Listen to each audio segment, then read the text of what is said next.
Okey, kita telah mempelajari mengenai semua mekanisme pernafasan yang terdapat dalam manusia dan juga haiwan. Dan sekarang ni kita nak tengok apakah persamaan antara manusia dan juga haiwan. Persamaan dia yang pertama sekali mempunyai struktur khas yang berotot. Kan manusia kan saya ada terangkan kawan-kamu tadi, mana otot diafragma, otot interkostal dalam, otot interkostal luar, bagaimana ia mengecut, bagaimana ia mengembang, bagaimana ia mengendur. Untuk apa? Untuk meningkat ataupun mengecilkan rongga pernafasan bagi tujuan menaik ataupun menurunkan tekanan. Okey, selain daripada itu, mekanisme pernafasan melibatkan perubahan isi padu. Jadi, bila mana otot tu, di mana-mana otot, sama ada dia mengecut ataupun dia mengendur, kan, dia dilakukan tujuannya untuk apa? Untuk meningkatkan isi padu atau mengurangkan isi padu. Bila mana isi padu dinaikkan, tekanan akan meningkat, dia akan menurun. Isi padu diturunkan, tekanan akan meningkat. Dia berbalik, dia berlawanan macam tu. Okey, jadi kedua-duanya mempunyai, iaitu manusia dan juga haiwan mempunyai secara generalnya macam tu. Dia ada struktur khas dan juga berotot. Dan juga mekanisme dia lebih kepada menaikkan isi padu dan juga menurunkan isi padu untuk menaikkan ataupun menurunkan tekanan udara. Apa pula dari segi perbezaan? Okey, kamu tengok dari segi liang pernafasan, itu jalan-jalan ikut mana udara tu nak masuk. Liang pernafasan ni tu masuk macam tu.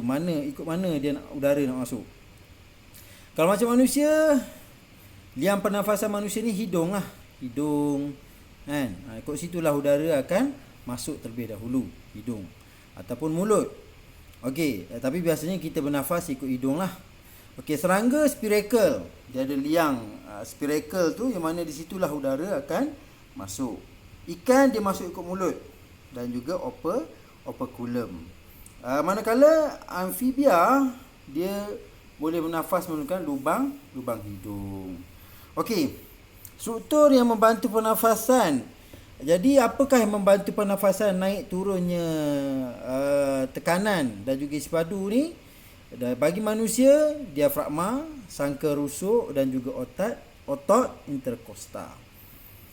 Kalau serangga, dia adalah thorax dan abdomen. Bagi ikan, operculum lah. Operculum tu akan buka ataupun tutup untuk meningkat dan menurunkan isi padu. Dan juga amfibia, dia melalui rongga mulut dan juga dinding-dinding yang berotot. Okey, kalau macam mekanisme pernafasan untuk manusia ni, dia dibantu oleh pengecutan dan pengenduran otot interkostal. Kalau kamu kena ingatlah, bila mana manusia ni dia nak bernafas, otot interkostal mana dulu yang kena mengecut? Kalau nak tarik nafas, otot interkostal di bahagian luarnya perlu dikecutkan, dalam akan dikendurkan. Barulah rongga rusuk tu akan naik ke atas. Sangkar rusuk tu akan naik ke atas. Kamu kena ingat macam tu.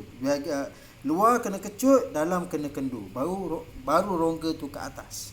Kalau dia nak lepaskan, dalam kena kecut, luar kena kendur. Barulah rongga rusuk tu akan ke bawah, kan, untuk menurunkan isi padu dia. Okey, pergerakan sangkar rusuk ke atas dan ke depan serta ke bawah dan ke dalam, itu yang membantu. Selain daripada itu, otot diafragma juga terlibat. Sama ada dia akan mendatar ketika menarik nafas ataupun dia akan membentuk kubah ke atas untuk mengurangkan isi padu. Okey, untuk serangga pula dibantu oleh pengecutan dan pengenduran otot abdomen. Jadi serangga ni dia yang membantu kembang kencutnya, dia punya ni rongga badan dia tu adalah abdomen dia. Abdomen dia yang membantu untuk menaik dan menurunkan isi padu dalam rongga thorax dia. Okey, kalau ikan pula dibantu oleh pergerakan dari rongga mulut dan otot operculum. Okey, inilah yang akan membantu untuk menaikkan, menurunkan isi padu di dalam mulut ikan tu. Dan juga amfibia dibantu oleh pergerakan pantas dasar rongga mulut dan juga sifat kekenyalan peparu. Jadi peparu untuk amfibia ni memang dia kenyal, kan? Dia kenyal. Dia yang sama ada dia besarkan ataupun dia yang kecilkan dia punya isi padu tu bergantung pada peparu itu sendiri. Okey, itulah perbezaan dan juga persamaan dalam sistem respirasi haiwan dan juga manusia. Okey, kita pergi kepada pertukaran gas dalam manusia.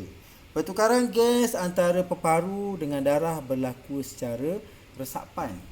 Kan? Maksudnya sekarang ni gas dah masuk ke dalam paru-paru, dah pergi ke ruang, ke alveolus, ke tempat yang paling dalam sekali yang kamu tengok sini.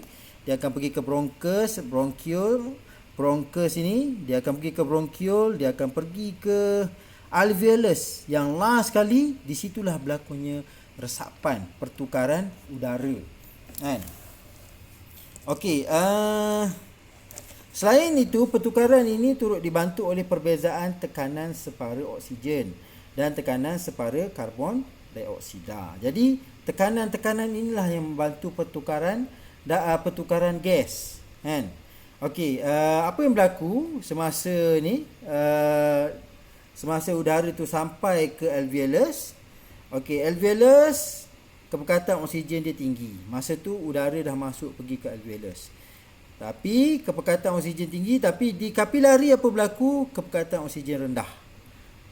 Jadi kepekatan karbon dioksida rendah di alveolus, tapi kepekatan karbon dioksida tinggi di dalam kapilari.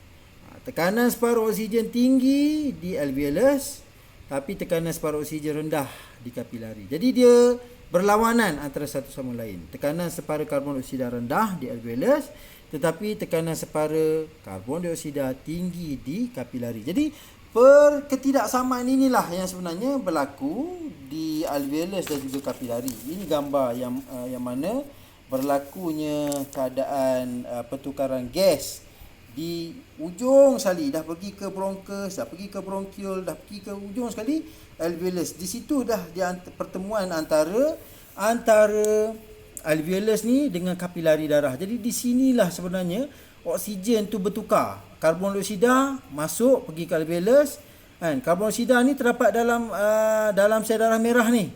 Sel darah merah ni angkut karbon dioksida.